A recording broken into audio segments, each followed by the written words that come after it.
Salam, salam, outsider, le débrief commence maintenant. Le Sénégal l'emporte aujourd'hui 1-0 face au Mozambique et le Sénégal se qualifie sans aucun problème pour la prochaine Coupe d'Afrique des Nations en Côte d'Ivoire. 4 matchs, 4 victoires, c'est ce qu'ont fait aujourd'hui les joueurs d'Aliou Cissé. Après avoir gagné 5-1 il y a quelques jours face au Mozambique à Dakar, les Lions ont récidivé avec une victoire 1-0. Une victoire tranquille, je dis bien une victoire tranquille. À un moment donné, il faut savoir ce que l'on veut. On a énormément critiqué cette équipe nationale-là. En tout cas, moi, je l'ai énormément critiqué durant ces dernières années. Cependant, ils ont gagné. Je dis bien, ils ont gagné. Ils ont gagné la Coupe d'Afrique des Nations que nous tous on attendait. Ils nous ont donné le titre continental que l'on voulait. Donc du coup, depuis lors, j'ai un tout petit peu plus de relâchement par rapport à l'équipe nationale. Entre-temps, il y a eu la Coupe du Monde. On est parti à la Coupe du Monde, on ne s'est pas géré. À mon humble avis, on aurait pu mieux faire. Cependant, si tu regardes bien, on va à la Coupe du Monde, on perd Sadio Mané juste avant. Et dans le match décisif face à l'Angleterre, on a plusieurs vétérans, des Gana Gueye et tout ça qui ne sont pas là. Donc du coup, tu as une équipe nationale du Sénégal que l'on retrouve post-Coupe du Monde. Donc moi, personnellement, je les regarde et je me dis, ok, ils ont gagné leurs 2 matchs sans aucun problème. Ils se sont qualifiés, bravo, l'objectif est atteint. Cependant, en termes de football, est-ce que je suis satisfait? Non. C'est là où il y a un problème. C'est qu'aujourd'hui, on gagne 1-0 face au Mozambique. On les tape 5-1 à l'aller. Tu regardes la performance des boys et tu te dis ça, c'est une performance Coupe d'Afrique des Nations. C'est une performance Coupe d'Afrique des Nations. Le match peut être difficile, mais ça se joue, je dis bien, le plus souvent dans l'intensité. La deuxième mi-temps du Sénégal face au Mozambique aujourd'hui n'est pas une bonne deuxième mi-temps. Soyons sérieux entre vous et moi. Les Mozambicains peuvent égaliser. Ils peuvent égaliser. On est champion d'Afrique, mais il faut qu'on soit honnête avec nous-mêmes. Les boys mozambicains, là, ils peuvent égaliser. Tu regardes le milieu de terrain du Sénégal, tu te poses des questions. On a perdu face à l'Angleterre avec Pathé 6. C'était un fait. C'était un fait, des boys incapables de se positionner, incapables, je dis bien, de faire des bons replis défensifs et de prendre, je dis, des décisions exécutives à des moments importants du match. À un moment donné, fais faute, fais quelque chose, tu ne le fais pas, tu es dans la lune. Donc du coup, tu as une équipe nationale du Sénégal qui se fait éliminer comme n'importe quoi à la dernière Coupe du Monde. Ça nous a fait mal. Nous tous, ça nous a fait mal. C'est quelque chose qui va à jamais rester, je dis bien, au travers de la gorge. Cependant, depuis lors, je regarde l'équipe et je me dis, ok, pour le premier rassemblement où on se retrouve, moi, j'ai pas vu grande évolution, mais il faut être patient. Il faut être patient. C'est pour cela que je dis que j'ai le droit de critiquer, j'ai le droit de me fâcher. Je n'aime pas cette animation au milieu de terrain. Je ne trouve pas ça normal. Je dis bien que les gars du Mozambique, en deuxième mi-temps, ils réussissent à avoir le dessus sur nous. Il y a des joueurs qui sont appelés, on ne les fait pas jouer, à savoir la question pourquoi, alors que c'est des postes dans lesquels on a quand même certaines lacunes, donc on doit aller chercher de l'assurance, mais on ne l'a pas fait durant ce rassemblement. Il y a plein de questions à se poser sur l'équipe nationale du Sénégal, mais à la fin on gagne. Donc, que voulez-vous ? Que voulez-vous? Pour moi, il y a 2 équipes nationales du Sénégal. Il y en a une qui est compétitive à la Coupe d'Afrique des Nations, comme la dernière. La dernière CAN, là, on l'a gagnée, mais nous tous, on sait par quoi on est passé. Premier match, deuxième match, troisième match de poule, on était là, on était fâchés. On leur a dit que l'humilité précédait la gloire. Ils ont été humbles, ils se sont gérés jusqu'en finale. Ils sont allés gagner cette finale-là face à l'Égypte. C'est une réalité. La CAN n'est pas facile. Quand tu vas à la CAN, tu dois avoir la combativité qu'il faut. Donc du coup, quand je vois aujourd'hui Pathé 6 sur le terrain face au Mozambique, en deuxième mi-temps, plusieurs fois, il me fait du ratissage. J'aime bien, j'aime bien. Je dis, ok, tu as l'intensité qu'il faut, tu as tout ce qu'il faut et tout. Mais après, quand je vois l'évolution des autres grandes équipes africaines, je m'inquiète. Tu as vu le Maroc? Tu as vu l'Algérie? Vous pensez que les Algériens rigolent? Ils ne rigolent pas. Hein? Les Algériens vont revenir out of nowhere. Out of nowhere. Depuis le scandale de Tchaker, face, je dis bien, Rigobert Song, à, comment il s'appelle, au Camerounais, ils sont de retour. Vous pensez que les gars, ils rigolent? Les Algériens ne vont pas en Côte d'Ivoire pour faire du tourisme. Franchement, les Marocains, j'en parle même pas. Ils sont en train de dire au monde entier qu'ils vont être favoris à la prochaine, je dis bien, Coupe d'Afrique des Nations. Donc à un moment donné, je suis d'accord que le Sénégal a l'intensité qu'il faut. Tu le vois, les gars sont combatifs, machin, on vient avec 4 défenseurs centraux, on essaie de blinder tout ça, mais je m'attends à ce que je vois aussi des choses différentes. Je suis désolé, je veux des joueurs différents, je veux quelque chose de différent, c'est juste ça que je demande. Mais comme je dis, ils gagnent, donc comme ils gagnent, il n'y a pas grand chose à dire parce que l'équipe gagne. Il y a aussi des absents, quelques absents, les Abdou Diallo, tout ça, mais l'équipe gagne. Donc il n'y a pas grand chose à dire, on se tait, on attend. On attend, ils se sont gérés, ils se sont qualifiés en 4 matchs. On ne va pas beaucoup, voilà, mais je veux voir mieux, je veux voir plus. Je veux une équipe qui est en contrôle, je dis bien, mais en contrôle au-delà juste de Sadio et de Iliman. Parce qu'aujourd'hui, à la sortie de, à la sortir. Au sortir de ces deux matchs-là, les deux, vraiment, tu es satisfait. Il y en a un, il n'est même pas en forme, c'est Sadio Mané. Il est là, il revient de blessure.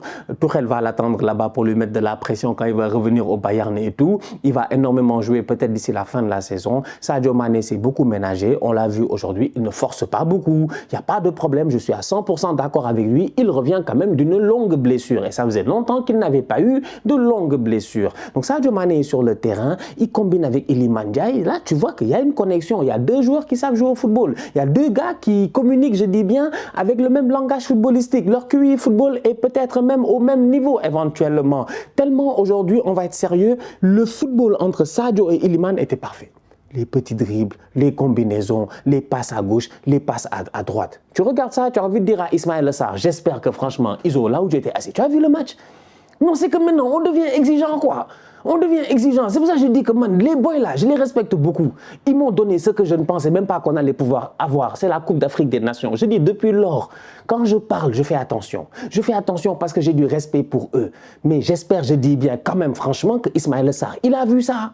Le football, c'est pas juste courir de temps en temps. Même si les profils ne sont pas les mêmes, tu me diras, je m'attends, je dis bien, à quelque chose de différent. C'est ce que j'ai dit tout à l'heure. Je veux juste quelque chose de différent.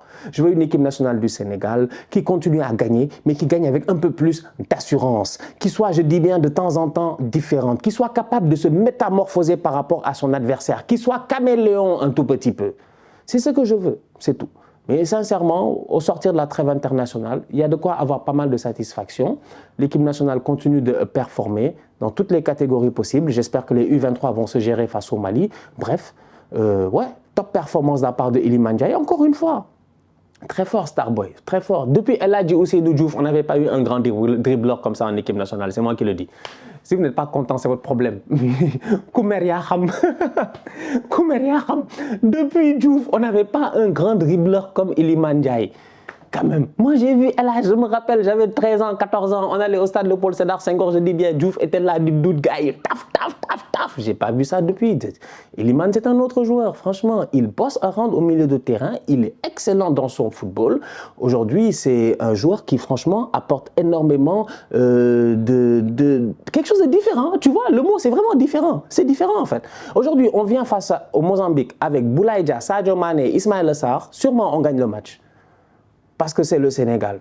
Parce qu'on est plus fort que le Mozambique. On gagne le match. Mais ça n'aurait pas été différent.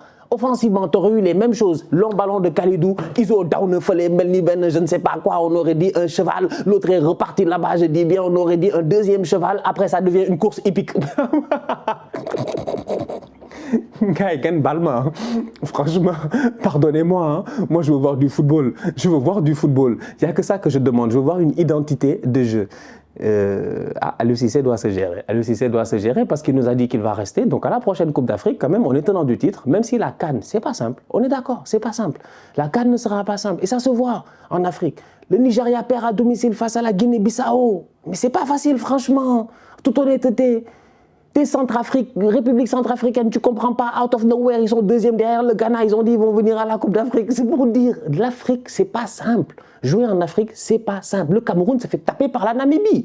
Quand même, franchement. Donc aujourd'hui, il y a des choses qui se passent dans ce continent-là qui montrent à quel point les petites équipes ne sont plus des petites équipes. Franchement, je suis désolé, quoi. C'est-à-dire qu'à un moment donné, je regarde le continent africain et je me dis, il y a des petites équipes, certes, mais il n'y a pas énormément de Luxembourg et de Liechtenstein. C'est-à-dire que tu as des gars quand même qui ont un certain niveau et qui compétissent. Les terrains ne sont pas faciles en plus, les conditions ne sont pas faciles. Jouer à l'extérieur, c'est pas facile. Tu quittes Dakar, tu fais près de combien d'heures de vol pour aller jusqu'à Maputo? C'est loin, hein. Le Mozambique, c'est loin. Franchement, c'est loin, c'est pas proche. C'est pas du tout proche. Donc, du coup, en 3-4 jours, tu as un décalage horaire à gérer. Mais en plus de ça, je dis bien, tu as un long trajet à gérer de près de quoi? 8 heures, 9 heures de vol. En toute honnêteté, pour moi, jouer en Afrique, c'est pas simple. Donc, le travail de Aliou Cissé, il est colossal lors de la prochaine Coupe d'Afrique. Mais pour le moment, l'équipe gagne. C'est le plus important. Donc, c'est pour cela que je dis, si on s'en arrête au fait que cette équipe nationale-là, elle performe et qu'elle gagne ses matchs, on est d'accord, il n'y a pas grand-chose à dire. Mais si on commence à être un tout petit peu, je dis bien, pointilleux, si on commence à chipoter, à commencer à se dire, ouais, mais les gars, quand même, moi, je m'attends à ce que j'ai une meilleure assise au milieu de terrain. Je m'attends à ce que mon numéro 6 devant la défense ne soit...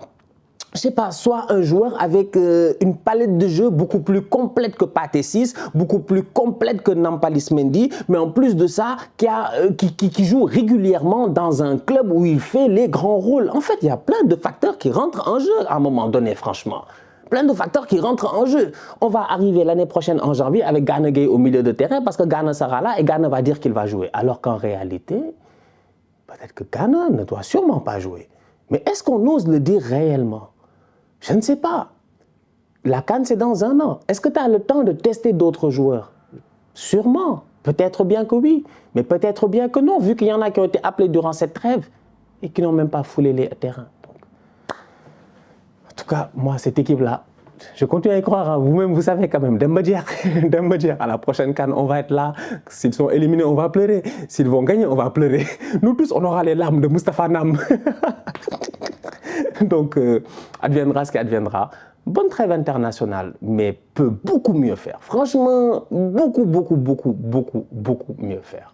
Pour ceux qui n'auront pas compris, je ne dis pas que Pathé Ciss a fait un mauvais match. Hein. Je dis que Pathé Ciss n'est pas un joueur qui doit jouer face à l'Angleterre. Et ça dépend de c'est quoi ton ambition. Est-ce que c'est gagner la Coupe d'Afrique une autre fois? Oui, effectivement, c'est notre ambition. Donc du coup, Pathé Ciss est pertinent. Mais après, quand tu vas en Coupe du Monde ou quand tu vas jouer face à d'autres équipes, je dis bien, qui ont un niveau similaire peut-être aux Anglais, on ne sait jamais. Le football va très vite. Tu tombes face au Nigeria en pleine forme, ils peuvent te fatiguer. Tu tombes face, je dis bien, au Maroc en pleine forme, ils te fatiguent. L'Algérie en pleine forme, ils te fatiguent. Est-ce que c'est le joueur qu'il te faut forcément à ce poste-là? Quand je regarde la doublure où celui qui est titulaire, c'est Nampalys Mendy, donc je me dis qu'à ce poste-là, franchement, j'ai un déficit. Même si tu me ramènes Cheikhou Kouyaté, j'ai un déficit en fait dans le futur. La vérité, elle est là, il faut voir les choses telles qu'elles sont, quoi. C'est pas qu'on n'aime pas Cheikhou, on n'aime pas Gana, on n'aime pas Pathé. C'est que les boys là, tu vas parler, vous les gars vont croire que tu les aimes pas, machin. Mais on baigne personne, on ne baigne personne ici. Nous, ce qu'on veut, je dis bien, c'est ne pas être traité comme des beignets. C'est on veut pas se faire bouffer, on veut venir, je dis bien, et dominer. Donc du coup, je me dis, chaque match, chaque situation, avec le profil qu'il faut. Aujourd'hui, quand le Sénégal joue dans des terrains compliqués en Afrique, tu as besoin de hargne, de nawetan, Pathé, il est là, il est pertinent. On l'a vu aujourd'hui face au Mozambique. Quand tu as besoin d'un peu plus de finesse, de technique, de porter le jeu, d'avoir le jeu à ton compte, de pas forcément jouer en contre, tu as besoin de quelqu'un d'autre. Donc, il y a du travail à faire. La vérité, c'est qu'il y a du travail à faire. Top performance de la part de Boulaye Dia qui continue lui à faire ses matchs. Il est le numéro 9 attitré. C'est à lui qu'on donne les clés de l'attaque. Il a été depuis plusieurs mois à la dernière Coupe d'Afrique, tout ça. Quand il faut dépanner un tout petit peu sur le côté, il l'a fait aussi. C'est un joueur qui est au service du collectif, qui est apprécié par son coach. Aujourd'hui, il marque encore une fois un but. Bien joué de sa part. Belle passe décisive de la part de Sadio Mané. À un moment donné, j'ai aussi envie de saluer le boy Niakhaté qui joue au poste de latéral gauche. C'est pas forcément le poste dans lequel il joue en ce moment. C'est plus un central, mais derrière, il a fait son match. On a joué avec Abdou Diallo en latéral gauche, il avait fait ses matchs. L'essentiel, c'est d'avoir la solidité qu'il faut. Cependant, dans la projection offensive, là, après, il y a un déficit. C'est pour cela que je demande de savoir qu'est-ce qu'on veut.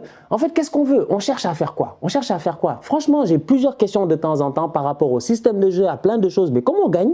On n'ose pas poser des questions. Donc, franchement, à suivre. Dans les autres matchs, plusieurs choses à dire. Les qualifications, vous-même, vous savez, toute l'Afrique a joué. Donc, du coup, on pourrait en parler pendant des heures et des heures. Mais l'important, c'est de se dire que le Nigeria s'est quand même géré. Après avoir perdu à domicile face à la Guinée-Bissau, ils ont gagné le match retour. Ils se sont gérés. Pourtant, c'est un Nigeria qui a énormément d'attaquants, des Osimhen et j'en passe. Vous-même, vous savez, que des boys qui sont pertinents, que des boys qui, en ce moment, sont en train de faire des saisons quand même exceptionnelles. Donc, on s'attend à ce que cette équipe-là, en attaque, elle soit capable de marcher sur certains pays en Afrique. C'est pas ce qui s'est passé. Ça montre encore une fois à quel point la prochaine Coupe d'Afrique ne sera pas simple. Donc du coup, les Nigérians, ils s'en sortent au match retour. Cependant, eux aussi peuvent mieux faire. Que dire de l'Algérie? Eux, ils n'ont pas de problème. Je vous l'ai dit, ces temps-ci, il faut faire attention à Belmadi. Il faut faire attention à Belmadi. Belmadi, à un moment donné, je me suis dit, il va partir. Il était à terre, Rigobert Song, machin, tout ça. Je me suis dit, eux, c'est fini. Ils vont changer de génération et c'est pas ça qui s'est passé. Le coach est toujours là. Belmadi est toujours d'actualité. Il ne faut pas croire qu'il n'est plus à la mode. Il est capable, je dis bien, d'insuffler quelque chose dans cette équipe-là, d'autant plus que tu as un Riyad Mahrez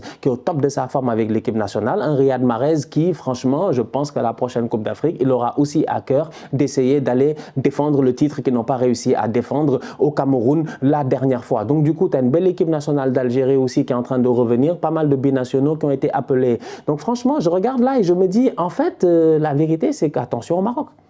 Ils ont tapé le Brésil et aussi ils ne sont pas là pour rigoler, c'est incroyable. C'est, voilà.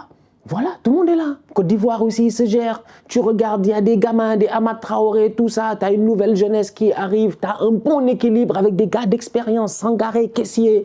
Je vous dis, la CAN ne sera pas simple. En fait, là, il n'y a rien qui est simple. En fait, tout le monde est fort. Tout le monde est fort. Même les petits, ils sont forts. Donc aujourd'hui, il faut faire attention, sincèrement. Et le Maroc, ils ont été clairs. Ils ont battu le Brésil la dernière fois. Bon, on peut être un tout petit peu quand même pointilleux si on veut, en disant que le Brésil que le Maroc a battu n'est pas le Brésil que le Cameroun a battu en Coupe du Monde, même si c'était un Brésil B et que le Brésil était déjà qualifié. Bon, ça c'est un fait qu'on peut dire. Le Sénégal n'a pas battu le Brésil, on a fait match nul 1-1 à Singapour. On venait d'arriver quand même d'un long voyage, les gars ont eu même pas 24 heures d'acclimatation pour 12 heures de décalage horaire. Mais ils ont quand même réussi à performer. Ils ont fait 1-1 face à un beau Brésil où il y avait Thiago Silva, Marquinhos, Dani Alves, Neymar. Tout le monde était là, franchement. On peut dire presque un Brésil A. Aujourd'hui, les Marocains, ils se sont gérés. Le plus important, c'est la victoire. Qu'ils aient battu un Brésil C, un Brésil olympique ou quoi que ce soit, sur le terrain, quand même, il y avait des joueurs importants. Il y avait Rodrigo, il y avait Vinicius, il y avait Casemiro, il y avait Paqueta. Il y avait énormément de joueurs importants dans cette équipe du Brésil-là. Et les Marocains ont réussi à le faire avec la manière. La première chose à dire, c'est que le Maroc, rien n'a changé. Et c'est ça, là où moi, je suis inquiet. Rien n'a changé. Ça m'équipe. Ils sont forts. Franchement, ils sont forts. Ils ont mis le même 11. Ils sont venus nous fatiguer. Même les changements, c'est les mêmes. Yahya Attala, c'est mon gars, le bandit du Wydad Casablanca qui était à la Coupe du Monde qui a joué. Je pensais le match face à la Croatie, il a fait masterclass. Il a failli tuer, je dis bien, les gars. Il était le meilleur latéral sur le terrain. Le boy, il est sur le côté gauche. Il rentre rapidement. Sur le but, il est impliqué. Sur le deuxième but, c'est une équipe du Maroc qui n'a pas changé, franchement. À part les Amala qu'on a enlevés pour faire rentrer les El Khanous, à part ça, je dis bien, il n'y a pas de changement. C'est la même équipe. Bouffal là-bas, Ziyech là-bas, Amrabat ici, Ounaï là-bas, Saïs là, Aguerd là, Hakimi là. Comment il s'appelle mon tocard là, leur attaquant, votre attaquant là, En-Nesyri là-bas. Il est en forme en ce moment en plus avec Séville. Bref, tu as une équipe du Maroc qui n'a pas changé. Regragui n'a rien changé. C'est la même solidité, c'est le même système de jeu avec cette volonté-là d'être capable de parquer le bus, mais de ressortir aussi rapidement. Sur le premier but du Maroc, si je ne me trompe pas, il y a un pressing parce que je pense que c'est Hakim Ziyech qui perce. Après, il perd le ballon. Mais quand il perd le ballon à ce moment-là, les gens reculent. Le Marocain ne recule pas. Ils n'ont pas reculé, franchement. Ils sont allés de l'avant. Ils ont fait un pressing immédiatement à 2 à 3. Ils ont fait 2 pressings synchronisants. Ils ont récupéré le ballon. But de Bouffal. Que veux-tu? Le but de Bouffal est sensationnel. La manière à laquelle il se retourne dans cette défense, je dis bien quand même, du Brésil. Donc, tu as une équipe du Maroc qui, à mon humble avis, franchement, elle est sur la même lignée que la Coupe du Monde. Il n'y a rien qui a changé. Donc, on attend la Coupe d'Afrique. Les Marocains ont dit qu'ils sont favoris. On vous attend. Vous pensez que c'est facile? C'est pas facile. Eux-mêmes, ils savent que c'est pas facile. Mais cette génération-là, pour moi, elle doit gagner une CAN. Je pense que franchement, elle doit gagner une CAN. C'est juste que là, maintenant, tout le monde aussi veut gagner la prochaine CAN. Les Ivoiriens, les Serge Aurier, tout ça, à domicile, les Haller et tout, à domicile, les Kessié et les Sangaré, ils veulent gagner la CAN. Mahrez et tout, après ce qui s'est passé la dernière fois au Cameroun, l'élimination, le pénalty raté par Riyad Mahrez, l'humiliation presque quand même que les Algériens, ils ont eu, ils n'étaient pas contents, ils ont quitté, ils sont allés rejouer face au Cameroun, ils se sont fait taper, je dis bien là-bas, il y a eu des problèmes, l'arbitrage, machin, etc. Il y a eu plein de problèmes. Vous pensez qu'eux, ils vont venir en Côte d'Ivoire pour... Non, ils sont là pour gagner aussi. Les Tunisiens, on n'a même pas la peine de beaucoup parler, c'est des Italiens. Eux, ça dépend de comment ils sont out of nowhere. Même s'ils n'ont plus les caseries, ils sont capables de venir, de fatiguer tout le monde, d'aller en quart de finale. Burkina Faso, j'en parle même pas, ils sont premiers de leur groupe de qualification pour le moment. Ils se gèrent sans aucun problème. La dernière fois, ils étaient en demi-finale. Donc la Coupe d'Afrique, c'est pas simple. C'est très compliqué. Mais pour le moment, le Maroc, après le match qu'ils ont fait face au Brésil, un match de gala, je pense qu'il va continuer à vraiment bien les mettre dans le mood. Les Marocains sont dans le mood, je l'ai dit, c'est les bandits du désert. C'est les bandits de Ouarzazate, c'est les gladiateurs, je dis bien, d'Arbeida. C'est des gars sur lesquels il va falloir compter. Il y a une très belle ambiance dans ce groupe-là. Tu as un coach qui a vraiment, je pense, la tête sur les épaules. Malgré toute l'euphorie de la Coupe du Monde, Regragui, il a fait tous les plateaux, je dis bien, à travers le monde. Même malgré ça, il est revenu normal, carré, les gars doivent gagner. Et c'est ce qu'ils ont fait face au Brésil. Il les met en confiance. Ziyech, c'est comme Messi. C'est-à-dire que ça ne va pas dans son club et tout, bon, plus ou moins entre guillemets. C'est-à-dire à Chelsea, c'est compliqué, mais dès qu'il arrive en équipe nationale, il retrouve son bonheur. Il est tout heureux. Il est là, pied gauche, à balancer des longs ballons pertinents. Donc pour moi, franchement, c'est une équipe du Maroc qui... Il va falloir faire attention à eux. Prochaine CAN, ça promet. Pour moi, ils sont plus que favoris. Plus que favoris. Le Cameroun devra jouer sa qualification lors de la prochaine trêve internationale face au Burundi. Bonne chance, bonne chance. Rwanda sur les Camers, ils ont perdu face à la Namibie 2-1. Ils ont fait match nul au match aller 1-1. Rigobert Song. Wesh machin, je ne sais pas, c'est quand tu as peur que la peur a fait que tu as peur et qu'après tu dois faire attention parce que le lion va te poursuivre et qu'après l'éléphant va te poursuivre et qui sait. Tu veux quoi Rigo? Rigo, tu veux quoi? Mais c'est même plus Rigobert Song, c'est Rigobert Wrong. Il est faux là, il y a un problème. Son jeu est faux, tout est faux. Franchement, Rigo, il nous fatigue. Tonton, tu nous fatigues. Tonton, faut nous expliquer. Tonton, faut nous expliquer franchement. Et c'est de ça dont il s'agit. Mais c'est de ce dont il s'agit, c'est que vous êtes des tocards. Quand même, les Camers. Franchement. Franchement. Mais ça reste le Cameroun. Oui, c'est quand ils sont blessés qu'ils sont le plus dangereux. Ils vont taper le Burundi. Ils vont taper le Burundi, on va rien comprendre. Eux là, eux, il faut qu'on les menace. Attends, ils connaissent le Kunkuma, on va les appeler bientôt, il va les menacer. En 2 temps, 3 mouvements, ils vont se gérer. Bref, on blague, on fait des blagues et tout, mais le Cameroun ne se gère pas. En plus, ils sont dans un groupe à 3 équipes, heureusement pour eux. Heureusement, s'il y avait un adversaire en supplément, peut-être même qu'il ne serait pas deuxième en ce moment. Vu que les 2 premiers se qualifient, normalement, le Cameroun devrait se qualifier. Cependant, il y a beaucoup d'efforts à faire dans cette équipe-là. En termes de football, c'est pauvre. On l'a vu à la Coupe du Monde, ils s'en sont sortis. Ok, une belle victoire face au Brésil, match, voilà, c'est de gala. Un Vincent Aboubakar, Abouchou qui se gère et tout. Mais sinon, mis à part ça, en termes de football, c'est poussif. Tu joues face à la Namibie, tu te fais dominer tout le match, il te claque 2 buts, heureusement que tu sauves l'honneur en fin de match. Mais sinon, c'est faible, quand même. On wanda sur vous, il faut mieux faire quand même les Camers. Gérez-vous. Les attitudes de Boutman, là, c'est pas sérieux. Fâchez-vous contre vos joueurs. Hein. Fâchez-vous contre vos joueurs. Quand même. On vous attend à la prochaine CAN. En tout cas, à suivre. Mais le Cameroun devra jouer donc sa qualification face au Burundi. Ça risque de pas être facile. Il me semble que le Burundi était à la CAN en Égypte. C'est pour dire, ça ne sera pas facile. Bonne chance à eux. La famille, on se capte très bientôt pour un nouveau débrief. D'ici là, on continue à liker, on continue à partager. On s'abonne, on s'abonne, on s'abonne. On est ensemble, on reste en santé, c'est le plus important. Tous outsiders.